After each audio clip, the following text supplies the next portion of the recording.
के नतीजे आ चुके हैं। कैसे रहे नतीजे और आगे के लिए क्या है ग्रोथ आउटलुक, इन सब मुद्दों पर विस्तार से बातचीत करने के लिए कंपनी के मैनेजमेंट अब हमारे साथ जुड़ गए हैं।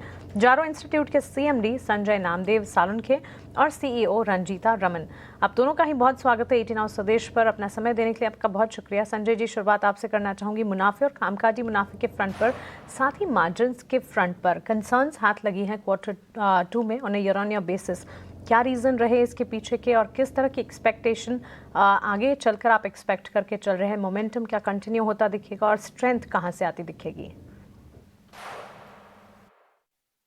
जी, इसमें क्या है, Q1 Q2 आप देखेंगे, मतलब अप्रैल टू जून और जुलाई टू सितंबर में काफ़ी अच्छी प्रगति है। रेवेन्यू Q1 से Q2 में 33 गुना ऊपर गया है। पैट जो प्रॉफिट आफ्टर टैक्स होता है वो 126% ऊपर गया है। हाँ, तो उससे ये होता है कि कंपनी अच्छी तरह से ग्रो कर रही है और ये फंडामेंटल्स एकदम स्ट्रांग है कंपनी के, और क्लियर फोकस है अच्छे अच्छे पार्टनरशिप्स लाने में। ताकि क्या होता है, अगर अच्छी पार्टनरशिप है तो अच्छी शिक्षा मिलती है लर्नर्स को। अच्छी शिक्षा मिलेंगी तो उनको अच्छी उन्नति मिलती है, उनको प्रमोशंस मिलते हैं, अच्छे जॉब मिलते हैं। राइट। उससे उसी तरह से हमारा फोकस अच्छे पार्टनरशिप्स, अच्छे प्रोग्राम्स और न्यू एज टेक प्रोग्राम्स में ज़्यादा फोकस होता है। और हमारी ग्रोथ पूरी ऑर्गेनिक ग्रोथ है एंड स्केलेबल एंड प्रॉफिटेबल है। तो जब से कंपनी शुरू हुई है 16 साल से कंपनी प्रॉफिट मेकिंग है। आईपीओ तक बूटस्ट्रैप थी कंपनी, कोई फंडिंग नहीं लिया हुआ था, और स्टैंडर्ड बैलेंस शीट में प्रॉफिटेबल थी कंपनी। बिल्कुल संजय जी, मेरा अगला सवाल भी आपसे ही होगा कि आपको लगता है कि जो सेकंड हाफ है FY26 का आपके लिए वो स्ट्रॉन्गर रहने वाला है फर्स्ट हाफ से? क्या कहता है आपका आउटलुक? सेकेंड H2 हमारा काफ़ी, सेकेंड 6 मंथ्स है वो काफ़ी अच्छा रहेगा। इसमें थोड़ा सीजनल इफेक्ट आता है, जैसे फॉर एग्जाम्पल दिवाली है, दशहरा है, या गणपति होते हैं, तो उसमें थोड़ा सा डाउन टर्न आता है। और जब भी बैच क्लोज होते हैं तभी थोड़ा डाउन टर्न आता है, बट बाकी अभी नवंबर 15 से एकदम पूरा अपस्विंग आएगा मार्च तक। तो हमारा H2 काफ़ी अच्छा प्रगतिशील रहेगा। बिल्कुल रंजीता जी, FY25 में मेजॉरिटी रेवेन्यूज जो हैं वो एनरोलमेंट और अदर एंसिलरी सर्विसेज से आते हुए दिखे थे। आपके आगे चलकर प्लान्स क्या हैं इन ऑर्डर टू डाइवर्सिफाई और रेवेन्यू ब्रेकअप? जी, हम रेवेन्यू को डाइवर्सिफाई करने की कोशिश कर रहे हैं। हमने 2-3 डायरेक्शंस की तरफ बढ़ना शुरू कर दिया है।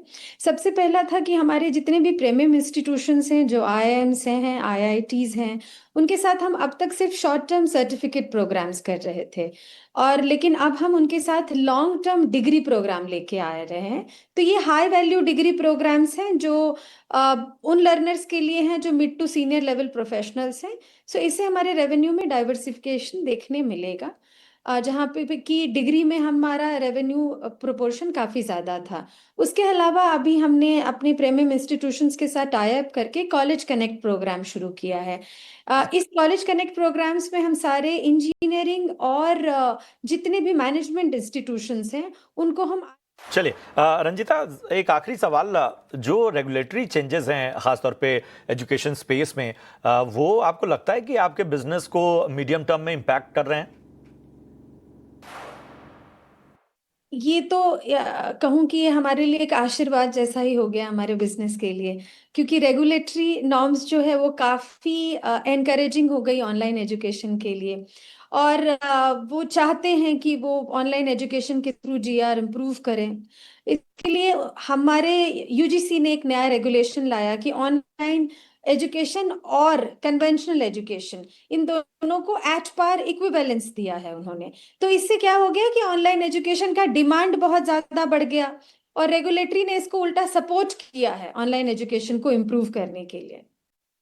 क्या करेंगे रंजीता जी, बहुत बहुत धन्यवाद संजय जी आपका भी इस चर्चा में जुड़ने के लिए। आप दोनों को आपके कारोबार के लिए हमारी ओर से शुभकामनाएं। चलिए एक बार राय भी ले लेते हैं हमारे साथ।